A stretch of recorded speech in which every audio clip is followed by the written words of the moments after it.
Nothing is wrong. The room is quiet. The day is over. There's no emergency, no deadline, no real threat. And yet, your mind won't settle. Thoughts keep moving. Your body stays slightly tense. Sleep feels shallow, not deep. It's confusing because logically you know you're safe, but your nervous system doesn't agree. Here's the truth most people never hear. Your brain doesn't rest just because danger is gone. It rests when it learns that danger is gone. Safety is not a fact to the brain, it's a pattern.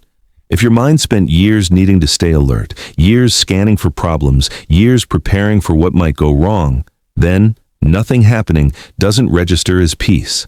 It registers as uncertainty, and uncertainty feels like something you should be ready for. So your system stays on, not panicked, not frantic, just watchful.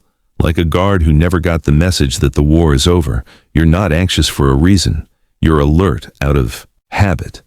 And until your brain understands the difference between past danger and present safety, it will keep protecting you from threats that no longer exist. Your brain learned to stay awake during times when staying awake mattered. Not literally awake, but alert. At some point in your life, being relaxed may not have felt safe. Maybe things changed suddenly. Maybe you had to grow up fast. Maybe mistakes had consequences. Maybe emotions around you were unpredictable. So your nervous system adapted. It learned to listen closely, to scan the environment, to prepare for what might happen next. This is not anxiety. This is conditioning. The brain is a prediction machine. It studies patterns and asks one question: what keeps us safe? If vigilance once helped you avoid pain, your brain stores vigilance as protection. And once protection is learned, it becomes automatic. That's why your mind doesn't relax just because the situation is calm. Calm is new. Alertness is familiar. Familiar feels safe, even when it's exhausting. So your brain keeps checking. Is everything really okay? What am I missing? What if something goes wrong? Not because something is wrong, but because your system was trained that stillness equals vulnerability. And the more intelligent and sensitive you are, the more your brain learns this pattern deeply. Because you notice more, you feel more, you anticipate more. So your mind stays slightly activated, even when your life is finally stable. Not because you're broken, but because your brain is loyal to an old survival strategy that once worked. This is why telling yourself to just relax never works. From the outside, rest looks simple.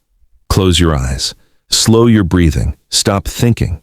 But for a brain trained in vigilance, those instructions feel unnatural.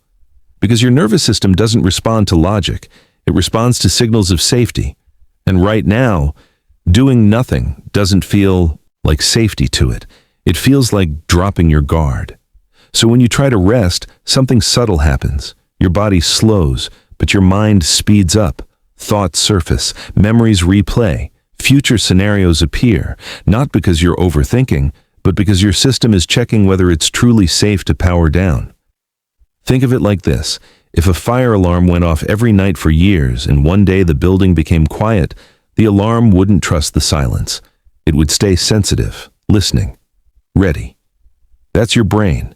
It learned that calm can be temporary, that peace can be interrupted, that quiet can precede something sudden, so it stays prepared. This is why relaxation techniques sometimes make people feel worse before they feel better. When you slow the body, the mind finally has space to show what it's been holding. Unprocessed tension, old fears, hyper-awareness. Your system isn't trying to disturb your peace. It's trying to confirm whether peace is real. And until it receives consistent evidence that nothing bad follows stillness, it won't fully let go. This is also why distraction feels easier than rest. Scrolling, watching something, staying busy.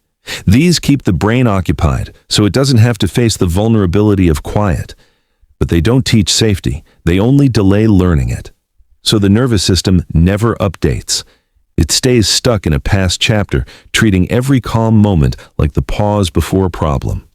And the more you fight this response, the more your brain interprets the fight as urgency. Urgency means danger. Danger means stay alert. So the loop continues. True rest doesn't come from forcing the mind to be quiet. It comes from teaching the body that quiet no longer leads to harm. Your brain doesn't learn safety from words. It learns safety from experience, not from being told you're fine, but from living through moments of calm and discovering that nothing bad follows. Thofa is how the system finally stands down. Slowly, quietly, without force. You start with small pockets of stillness, not hours, not deep meditation, just moments. A few minutes where you don't distract yourself, a pause where you don't reach for your phone, a breath where you don't try to fix or plan anything. At first, your mind will resist. It will bring up thoughts, sensations, a sense of, I should be doing something. That's not failure. That's your nervous system checking the environment, so you don't argue with it. You don't suppress it. You simply stay. And something important happens. The body notices. Nothing dangerous occurs. The world doesn't collapse. You're still here. You're still okay. That experience sends a signal deeper than logic ever could. It tells your brain, we can lower our guard now. Over time, repetition builds trust. Trust that silence isn't a trap. Trust that calm isn't a warning. Trust that rest doesn't mean vulnerability anymore. And when that trust grows, the system finally shifts from protection to presence. Your breathing deepens without effort. Your thoughts slow without being forced. Your muscles soften without command. Not because you mastered relaxation, but because your brain no longer believes it has to stay alert to survive. This is when rest becomes real. Not as an activity, but as a state. A quiet knowing that you don't have to scan the future, replay the past, or hold the world together in your head. You are safe now. And once your nervous system truly learns that, it finally gives you what you've been trying to reach all along. Not just sleep, not just calm, but peace without vigilance.